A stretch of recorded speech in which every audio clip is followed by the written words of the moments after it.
Well, good morning. It is great to be in Singapore. And Bastian, thank you very much for the warm welcome. The Shangri-La Dialogue is an important forum to bring together defense leaders from across the Indo-Pacific and the world. And I want to thank II and SS for hosting us this morning. As was mentioned, I'm certainly proud to be back in the Indo-Pacific for the second time as the Secretary of Defense. And I'm going to keep coming back and back and back again. You're stuck with me. But it's not just me. America is proud to be back in the Indo-Pacific, and we're here to stay. The United States is an Indo-Pacific nation. We have been since the earliest days of our republic. We will continue to be an Indo-Pacific nation with Indo-Pacific interests for generations to come. And under President Trump's leadership, the United States is committed to achieving peace through strength. That starts with deterring aggression around the world and here in the Indo-Pacific, here in our priority theater, here with you, our allies, and our partners. The United States stands ready to work with any country that is willing to step up and preserve the global and regional peace that we all hold dear. Your presence here today sends a strong message about our shared purpose, our shared commitment to peace, our shared dedication to a free and open Indo-Pacific. So this morning, I'd like to share the U.S. Defense Department's vision for the Indo-Pacific. You see, my job is to create and maintain decision space for President Trump, not to purport to make decisions on his behalf. And in doing that, I'm joined today by two great military leaders from the United States military. Our chairman of the Joint Chiefs, Dan Raisin Kane, is here with me, a great partner who understands how to take a global look, globally integrate American interests and American power regionally and internationally. And of course, we're joined by our Indo-Pacific Commander, Admiral Sam Paparo, America's fighting general in the Pacific. Admiral, thanks for being here. It is our job, the three of us and the entire Defense Department, to keep our military strong and create options. President Trump was elected to apply America First on the world stage. You know, getting a chance to watch him firsthand in the Oval Office and around the world is incredibly fortunate to have an American president with the combination of being a peace seeker and a strong leader. President Trump has the unique ability to make possible things that seem impossible, moving the Overton window. He's the ultimate deal maker. And to that end, from day one, President Trump gave me a clear mission at the Defense Department: achieve peace through strength.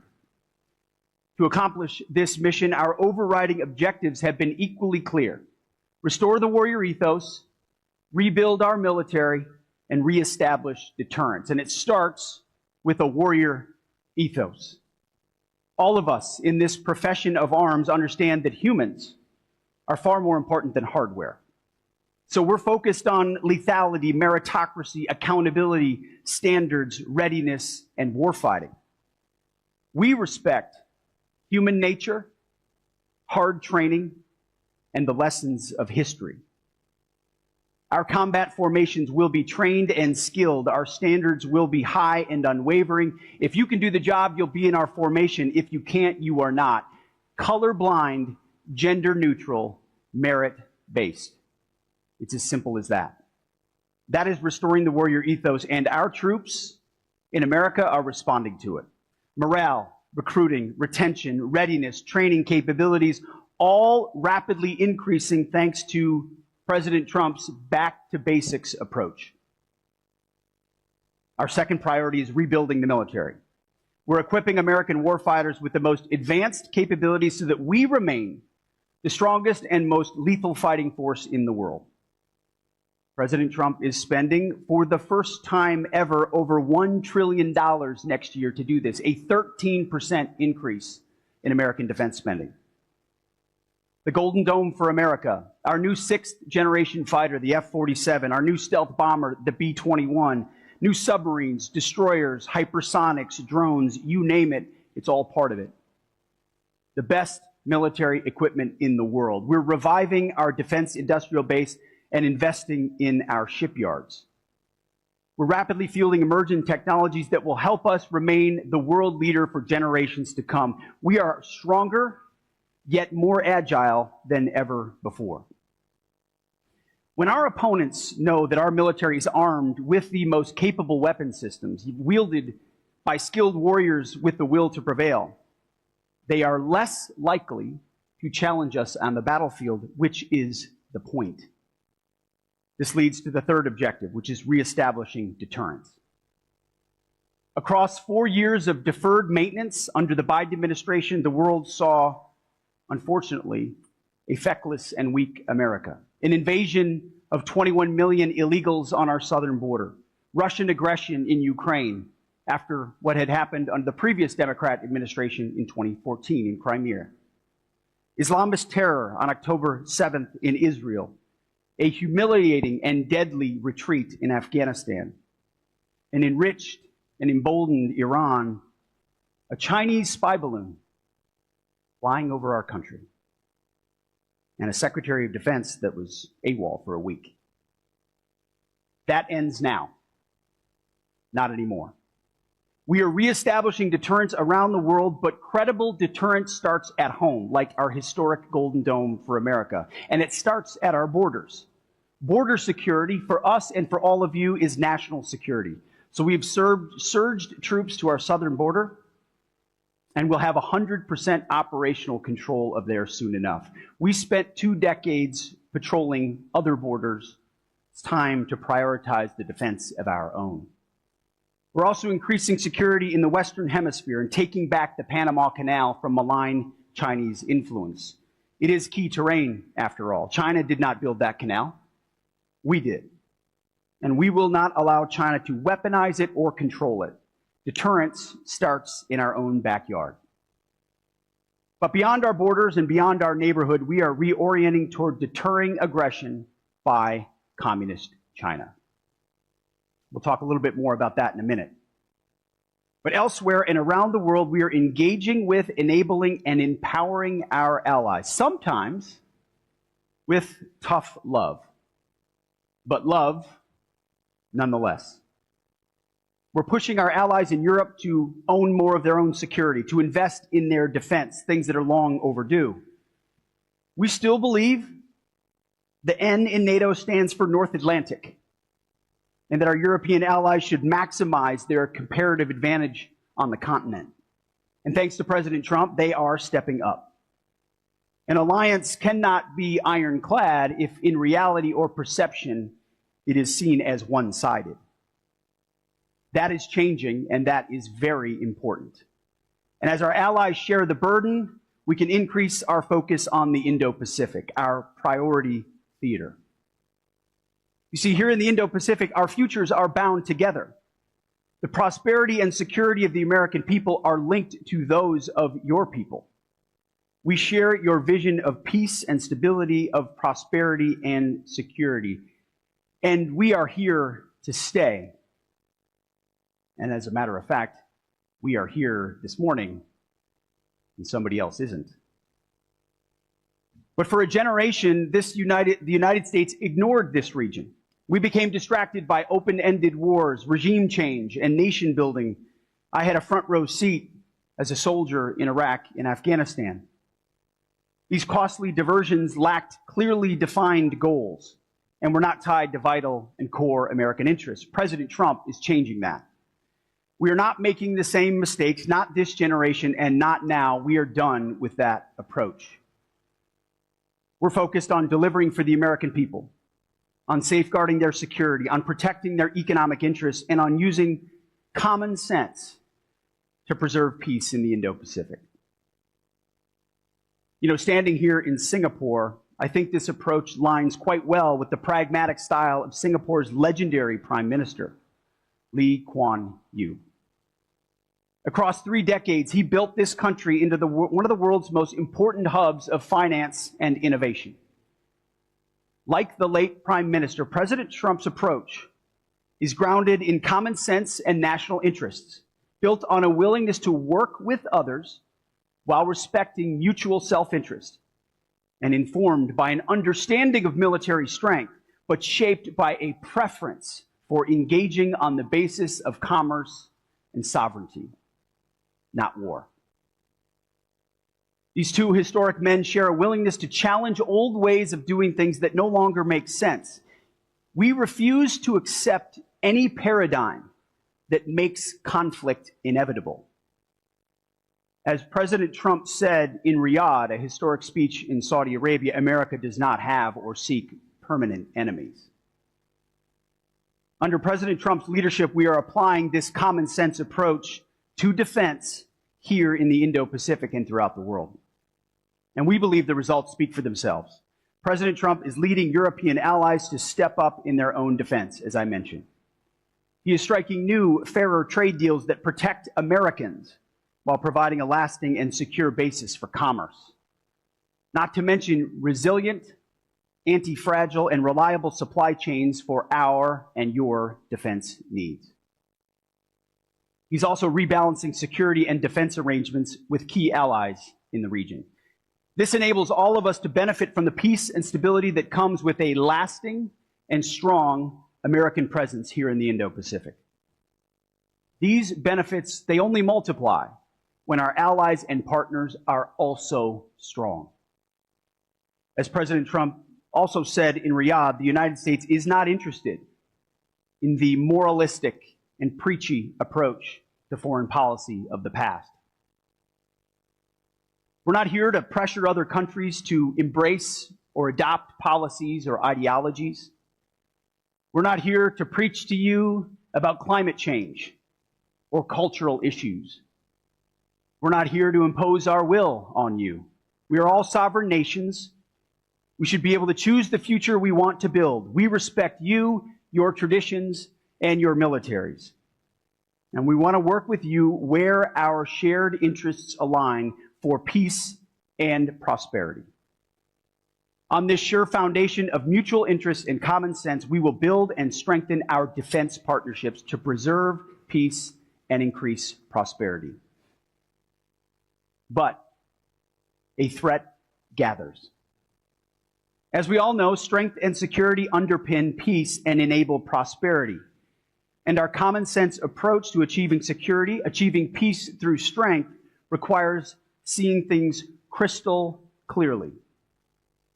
It requires confronting obvious truth about the threats that we face in the Indo-Pacific, and it requires meeting those threats with a very real sense of urgency. So before we get to those hard truths, and to make sure to our friends in the press our words are not misconstrued as they so often are, let me begin by saying we do not seek conflict with Communist China. We will not instigate nor seek to subjugate or humiliate. President Trump and the American people have an immense respect for the Chinese people and their civilization. But we will not be pushed out of this critical region. And we will not let our allies and partners be subordinated and intimidated. China seeks to become a hegemonic power in Asia, no doubt. It hopes to dominate and control too many parts of this vibrant and vital region. Through its massive military buildup and growing willingness to use military force to achieve its goals, including gray zone tactics and hybrid warfare, China has demonstrated that it wants to fundamentally alter the region's status quo. We cannot look away, and we cannot ignore it. China's behavior toward its neighbors and the world is a wake-up call, and an urgent one. China uses its vast and sophisticated cyber capabilities to steal technology and attack critical infrastructure in your countries and in the United States as well. These actions not only compromise our countries, but endanger the lives of our citizens. In the South China Sea, China harasses its neighbors, many of which are here in the room today. China seeks to intimidate you in your own waters. We've all seen the videos and pictures of water cannons and ship-to-ship collisions and illegal boardings at sea. We're also seeing the illegal seizing and militarizing of lands in the South China Sea. These actions reveal a lack of respect for neighbors, and they challenge sovereignty, freedom of navigation, and overflight. we are watching very closely China's destabilizing actions. And any unilateral attempt to change the status quo in the South China Sea and the first island chain by force or coercion is unacceptable. Every day, you see it, China's military harasses Taiwan. These activities have been paired with China's rapid military modernization and buildup, including huge investments in nuclear weapons, hypersonics, and amphibious assault capabilities. It has to be clear to all that Beijing is credibly preparing to potentially use military force to alter the balance of power in the Indo-Pacific. We know, it's public, that Xi has ordered his military to be capable of invading Taiwan by 2027. The PLA is building the military needed to do it, training for it every day, and rehearsing for the real deal. Admiral Paparo has spoken very clearly about this on multiple occasions. Again, to be clear, any attempt by Communist China to conquer Taiwan by force would result in devastating consequences for the Indo-Pacific and the world. There's no reason to sugarcoat it. The threat China poses is real, and it could be imminent. We hope not, but it certainly could be. Facing these threats, we know that many countries are tempted by the idea of seeking both economic cooperation with China and defense cooperation with the United States. Now, that is a geographic necessity for many. But beware the leverage that the CCP seeks with that entanglement. Economic dependence on China only deepens their malign influence and complicates our defense decision space during times of tension. Nobody knows what China will ultimately do, but they are preparing. And therefore, we must be ready as well. Urgency and vigilance is our only option at the Department of Defense with our allies, because the United States, especially under President Trump, does not seek war. We do not seek to dominate or strangle China, to encircle or provoke. We do not seek regime change, nor will we instigate or disrespect a proud and historic culture.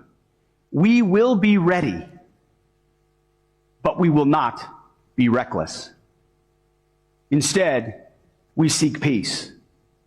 But we must ensure that China cannot dominate us or our allies and partners. Maintaining the status quo requires strength. That's just a rational, common sense goal that we should all be able to live with. President Trump has also said that Communist China will not invade Taiwan on his watch. So our goal is to prevent war, to make the cost too high, and peace the only option. And we will do this with a strong shield of deterrence forged together with you, America's great allies and defense partners. Together, we will show what it means to execute peace through strength. In many ways, seen and unseen, overt and covert. But if deterrence fails, and if called upon by my Commander-in-Chief, we are prepared to do what the Department of Defense does best, to fight and win decisively. And as I've said many times before, and it's important for this room to hear today and all the world, America first certainly does not mean America alone. Especially alongside so many of our allies, model allies like Poland, Israel, and the Gulf states, the Baltic states. And it does not mean ignoring the world. As you have all seen, President Trump is committed to a lasting and durable peace in Ukraine. And with an unwavering commitment to ensure Iran never has nuclear weapons, he seeks a strong and verifiable negotiated deal. The other option is regional war, or worse.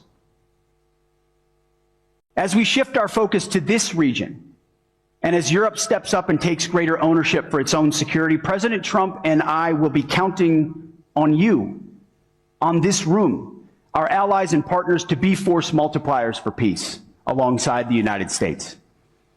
We ask, and indeed we insist, that our allies and partners do their part on defense. Sometimes that means having uncomfortable and tough conversations. Partners owe it to each other to be honest and to be realistic, as many of you have been with me in the past few days, and I with you. This is the essence of a pragmatic, common-sense defense policy. But you will also see that we are and will remain loyal to our allies and partners. The military-to-military relationship between many of our countries goes back decades, and in some cases, centuries. In fact, the only way to ensure lasting alliances and partnerships is to make sure that each side does its part and sees the benefit. We will stand with you and work alongside you to deter Chinese aggression. Each day, together, creating more and more dilemmas and complications should China want to act, should they decide to overturn the status quo. More dilemmas, more complications, more questions, more concerns, more variables, more reasons to say it's not worth it. No one should doubt America's commitment to our Indo-Pacific allies and partners. We will continue to wrap our arms around our friends and find new ways to work together, not only our treaty allies here, but also our key defense partners in ASEAN and across the Indo-Pacific. For example, look no further than to our growing defense relationship with India, where we pass new milestones by the day, from shared ventures of our defense industries to the increased operational coordination and interoperability between our two militaries. I urge all of our allies and partners to seize this moment with us. Our defense spending must reflect the dangers and threats that we face today. Because deterrence doesn't come on the cheap. Just ask the American taxpayer. Time is of the essence. We must step up and move out with urgency. And it's hard to believe a little bit, after some trips to Europe, that I'm saying this, but thanks to President Trump, Asian allies should look to countries in Europe as a newfound example. NATO members are pledging to spend 5% of their GDP on defense, even Germany.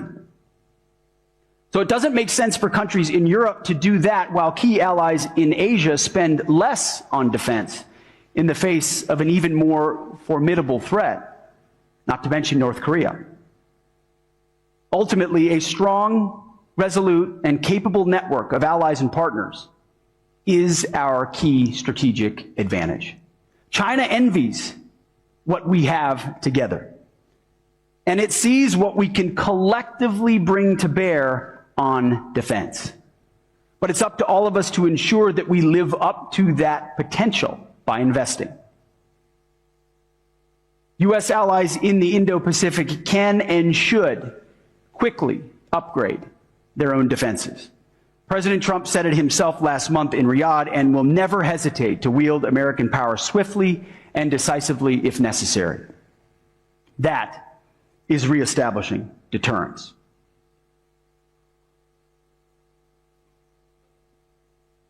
So we're doing this here in the Indo-Pacific in three distinct ways. And forgive me as I go into a little bit of detail. First, by improving our forward force posture. Second, by helping allies and partners strengthen their defense capabilities. And third, by rebuilding defense industrial bases. So first, the Defense Department is prioritizing forward-postured, combat-credible forces in the Western Pacific to deter by denial along the first and second island chains.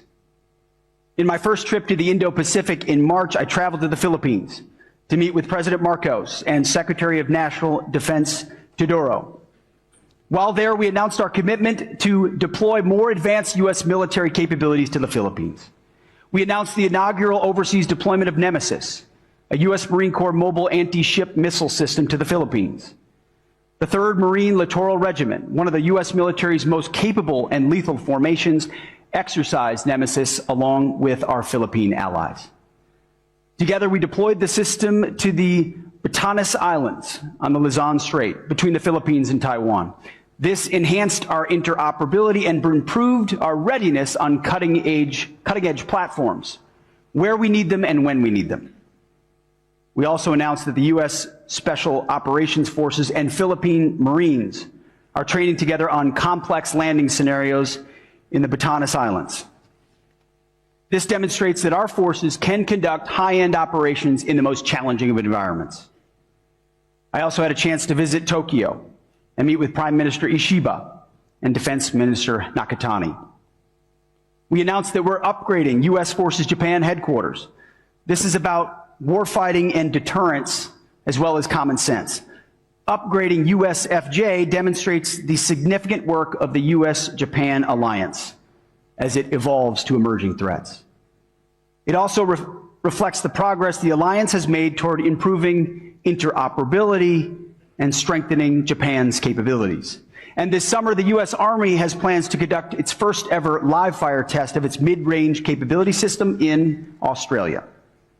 This will be the first time that system is fired west of the international date line. The first time it's been tested on foreign soil. Deployments like this represent a commitment to the region, and there are many more planned. On the home front, the Golden Dome for America will protect the U.S. homeland against a catastrophic missile attack by adversaries. We will strengthen missile defenses for the U.S. homeland as we look for ways to improve regional missile defenses right here in the Indo-Pacific.